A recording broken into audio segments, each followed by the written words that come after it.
Link from Bhagya Bharat.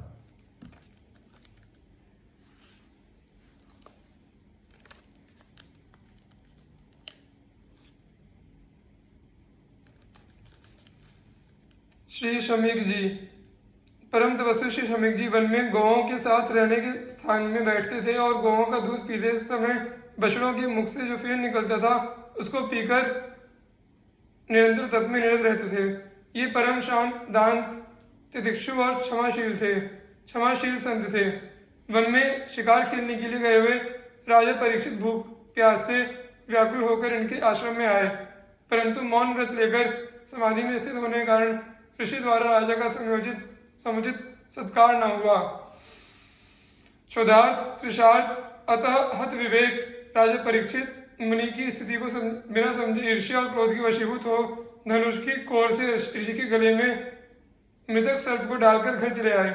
जब ऋषि कुमार श्रृंगी को यह पता चला तो राजा के व्यवहार से क्षुभित होकर उसने शाप दे दिया कि आज से 7वें दिन राजा परीक्षित को तक्षक नाग डस लेगा। जिस समय ब्रह्मर्षि शमीक को यह सब मालूम हुआ तो उन्होंने पुत्र का अभिनंदन नहीं किया। उनकी दृष्टि में परीक्षित शाप के योग्य नहीं थे। उन्होंने कहा, मूर्ख बालक, तूने थोड़ी सी गलती के लिए इतना बड़ा शाप देकर बहुत बड़ा अपराध किया। तुझे भगवत स्वरूप राजा को साधारण मनुष्यों के समान नहीं समझना चाहिए। राजा ईश्वर का अंश होता है, यथा नराणाम च नराधिपः। जिस समय राजा का रूप धारण करके भगवान पृथ्वी पर नहीं दिखाई देंगे उस समय अराजकता अवश्य निरंकुश प्रजा मनमाना आचरण करने लग जाएगी। तब उसके अपराधों के साथ हमारा कोई संबंध न होने पर भी वह हम पर लागू होगा। सम्राट परीक्षित तो बड़े यशस्वी और धर्मधुरंधर हैं। उन्होंने बहुत से अश्वमेध यज्ञ किए हैं और वे भगवान के प्यारे भक्त हैं। वही राजर्षि भूख प्यास से व्याकुल होकर हमारे आश्रम पर आए थे। वे शाप के योग्य कदापि नहीं थे। इस नासमझ बालक ने हमारे निष्पाप सेवक राजा का अपराध किया है। सर्वात्मा भगवान कृपा करके इसे क्षमा करें। महामुनि शमीक को पुत्र के अपराध में बड़ा पश्चाताप हुआ। राजा परीक्षित ने जो उनका अपमान किया था उस पर तो उनका ध्यान ही नहीं गया। यही साधु पुरुषों के स्वभाव की विशेषता है। तत्पश्चात महर्षि शमीक ने अपने गौरमुख नाम वाले परम संयमी शिष्य द्वारा राजा को शाप की सूचना भेजी तथा स्वयं राजा की मंगल कामना की। श्री उत्तानपाद जी।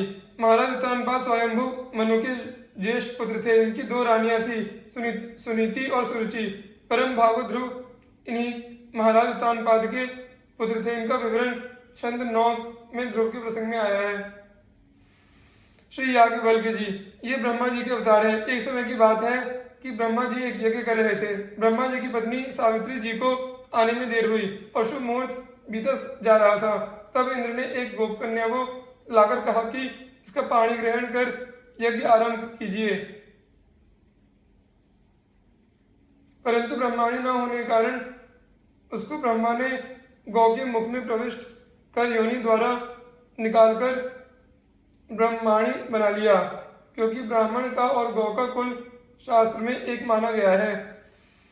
फिर विधिवत उसका पाणी ग्रहण कर उन्होंने यज्ञारंभ किया। यही गायत्री है। कुछ देर में सावित्री जी वहां पहुंची और ब्रह्मा के साथ यज्ञ में दूसरी स्त्री को बैठे देखकर उन्होंने ब्रह्मा जी को शाप दिया कि तुम मनुष्य लोक में जन्म लो और कामी हो जाओ। अपना संबंध ब्रह्मा से तोड़कर वे तपस्या करने चली गई। कालांतर में ब्रह्मा जी ने चारण ऋषि के यहाँ जन्म लिया और वहां उनका याज्ञवल्क्य नाम हुआ। तरुण होने पर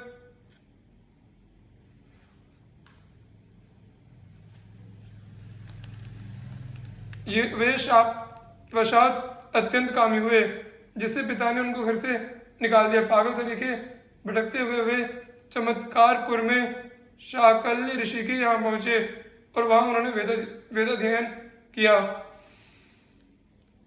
एक समय अनर्त देश का राजा चातुर्मास्य व्रत करने को वहां प्राप्त हुआ और उसने अपने पूजा पाठ के लिए शाकल्य को पुरोहित बनाया। शाकल्य ऋषि नित्य प्रति अपने यहाँ का एक विद्यार्थी पूजा पाठ करने को भेज देते थे। एक बार याज्ञवल्क्य जी की बारी आई। यह पूजा आदि करके जब मंत्राक्षत लेकर आशीर्वाद देने गए तब वह राजा विषय में आसक्त था। अतः उसने कहा कि ये लकड़ी जो पास ही पड़ी है इस पर अक्षत डाल दो।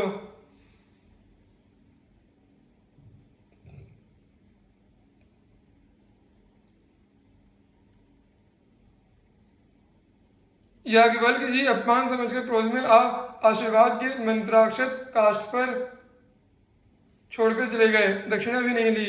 मंत्राक्षत पड़ते ही काष्ठ में शाखा पल्लव आदि हो गए। यह देखकर राजा को बहुत पश्चाताप हुआ कि यदि यह अक्षत मेरे सिर पर पड़ते तो मैं अजर अमर हो जाता। दूसरे दिन राजा ने शाकल्य जी को कहला भेजा कि आज भी उसी शिष्य को भेजिए, परंतु उन्होंने कहा कि उसने हमारा अपमान किया है इसलिए हम नहीं जाएंगे। इसलिए हम नहीं जाएंगे। तब शाकल्य ने कुछ दिन और विद्यार्थियों को भेजा।